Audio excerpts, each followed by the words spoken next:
ஆகும். வாழ்த்துக்கள், நல்லா இருப்பீங்க. வணக்கம் குருஜி நேரம். வணக்கங்க, நான் மேட்டூர்ல இருந்து பேசுறேங்க. மேட்டூர்ல இருந்து பேசுறீங்களா? யாருக்கா ஜாதகம் பார்க்க போறீங்க?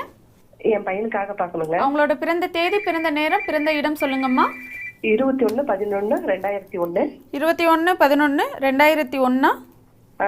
நேரம் 5:05 AM. 5:05 AM. சேலம். சேலம். ராசி நட்சத்திரம் லக்னம் சொல்லுங்கம்மா. துலாம் லக்னம் மகர ராசி. துலாம் லக்னம் மகர ராசி. என்ன கேள்வி கேட்கணும்? அவங்க ராகு தசை நடக்குதுங்க. ராகு தசை எப்படி இருக்கு? குரு துலாம் லக்னங்கிறனால குரு 9ல இருக்கிறாரு. அது எப்படி தசை எப்படி இருக்கும்? என்ன துலாம் லக்னத்தை ஏமா ராகு வந்து சுபரோட இருக்கிறாருமா. ராகு சுபரோட இருந்தாலே ராகு தசை நல்லா இருக்கும். லக்னத்திலேயே லக்னாதிபதி வலுத்து இருக்கிறாரு. அப்புறம் என்ன இந்த ஜாதகத்துக்கு என்னம்மா? அந்த பையன் நல்லா தானமா இருக்கிறாரு. 24 வயசு ஆச்சு, இப்பவே நல்லா தானே இருக்கிறாரு. நல்லாதான் சார் இருக்கிறான். படிப்புல நல்லா படிச்சுட்டு இருந்தான். மெக்கானிக்கல் போட்டுட்டோம் நாங்க. அது கொஞ்சம் அவனுக்கு இதாவே இருக்கு. அப்பா அம்மா மேல குறை சொல்லிக்கிட்டே இருக்கிறான். இப்ப வந்து ஐடில ஒர்க் பண்றான். அவனுக்கு கொஞ்சம் பிடிக்காத மாதிரி இருக்கு. அதுதான் எப்படி இருக்கும் எதிர்காலம்? எப்படி ராகு தசையிலையும் குரு தசையிலையும் இந்த பாருங்கம்மா, அவயோக தசைகள்ல அவங்க நினைச்சதை படிக்க முடியாதுன்றதை அடிக்கடி சொல்றேன். ஆமாங்க சார், நீங்க சொல்லிட்டே இருக்கீங்க. ராகு தசையில அவருக்கு படிக்கவே முடியாது. அவர் தேவையில்லாத, அவருக்கு என்ன தேவையில்லையோ அதுதான். நான் தான் அடிக்கடி சொல்றேன், பிள்ளைங்களை நீங்க யாருமா தீர்மானிக்கிறது? பிள்ளை என்ன படிக்குதோ அதை செஞ்சு கொடுக்க வேண்டியதான் தகப்பனுடைய கடமை. அது தசை மாதிரி போனாலும் சரி, குழந்தைங்களுடைய +2 படிக்கிற நேரத்தில் பிள்ளைங்களோட விருப்பத்தை கேளுங்கன்னு நான் இத்தனை 10 வருஷமாக லைவ் பண்ணுறேன். 10 வருஷமாக இதைத்தான் சொல்லிக்கிட்டு இருக்கிறேன். சரி, இந்த அமைப்பில் ராகுதசை புதன் பக்தி இந்த பையனுக்கு நல்லது. இன்னொன்று, கிடைச்சதுல சக்ஸஸ் ஆகக்கூடிய பையன் இந்த பையன். லக்னத்தில் 2 சுபர்கள், லக்னத்தை ஒரு சுபர், மொத்தம் இருக்கிற 3 சுபர்கள், புதன் சுக்கிரன் குரு 3 பேருமே லக்னத்தோடு தொடர்பு கொள்கிறாங்க. அருமையான யோகா அமைப்புமா. இந்த மாதிரியான ஜாதகங்களுக்கு எப்படி இருந்தாலும் பிழைத்துக் கொள்வது என்பது ஒரு நல்ல அமைப்பு. இப்போ 9ஆம் இடத்துல இருக்கக்கூடிய குரு கெடுதல்களை பண்ண மாட்டாருமா. 9ஆம் இடத்துல இருக்கக்கூடிய குரு கெடுதல்களை பண்ண மாட்டாரு. நல்ல அமைப்பு தான். ராகுதசையில தகப்ப மேல சனி 8ல இருக்குது. அதனால இவனுக்கு ஏதாவது பாதிப்பு வருங்களாங்க ஐயா? 8ல எல்லாம் ஆயுள் தீர்க்கமா. அந்த நேரங்கள்ல இன்னொன்னு அவருக்கு வீடு கொடுத்த சுக்கிரன் வலுவா தானே இருக்கிறாரு.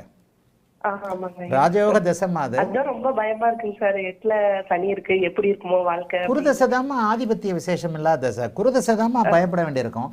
குருதசையில தான் அவருடைய சக்சஸ் எதுவுமே இருக்காது. ராசிக்கு 6ல் இருக்கிறார், லக்னத்திற்கு 9ல் இருக்கிறார். ஏதோ ராசி லக்னத்திற்கு 2 இடத்திற்கும் அவருக்கு 6ஆம் இட தொடர்பு வருகிறது. நல்ல வேலையாக 6ஆம் இடத்தோடு நேரடியாக தொடர்பு கொள்ளாமல் 3ஆம் இடத்தோடு தொடர்பு கொண்டிருக்கிறார். அதனால பரவாயில்ல. ஆனா சனி தசை கண்டிப்பா நல்லா இருக்கும். ராசிநாதன் இல்லையா? ஆமாங்க ஐயா. நம்ம ராசிநாதன் கெடுதல் பண்ண மாட்டாருன்னு நிறைய இடங்கள சொல்றேன்ல. உங்க வீடியோல நான் பாத்துட்டு இருக்கேங்க ஐயா. இதுதான் ரொம்ப நாளா நான் கேட்கணும்னு நினைச்சிட்டே இருந்தேன். ஒன்னே ஒண்ணுதாமா, தகப்பன் எதனா சொன்னா புள்ள எதனா செய்யும், புள்ள எதனா சொன்னா தகப்பன் எதனா செய்வார். நீங்க 2 பேருக்கு நடுவில் கையை வச்சுக்கிட்டு இப்படி பிடிச்சிக்கிட்டு இருறா அப்பா சொல்றதை கேள்றா அப்பா சொல்றதை கேள்றான்னு சொல்லிக்கிட்டு இருப்பீங்க. இந்த பக்கம் ஏங்க கம்னருங்கன்னு சொல்லிக்கிட்டு இருப்பீங்க. தான் அந்த சூரியன் சனி பார்வை. அவன் நினைச்சதை படிக்க விடாம பண்ணிட்டார்ல.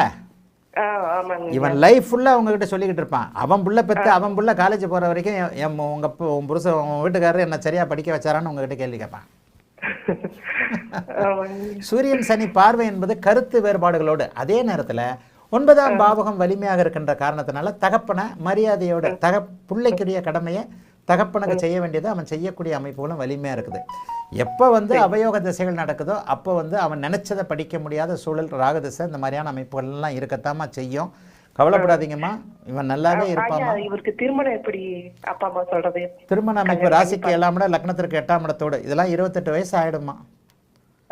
ஆமா, ராகுதசை சுக்கிர பக்தி 2028, சூரிய பக்தி சந்திர பக்தி செவ்வாய் பக்தி 2033. ஏமா 28 வயசுக்கு பிறகுதாமா கல்யாணம். இப்போதைக்கு இல்லை, அவசரப்பட வேண்டாம். சரிங்களா? ரொம்ப நன்றி. வேற ஏதாவது கேட்கணுங்களா?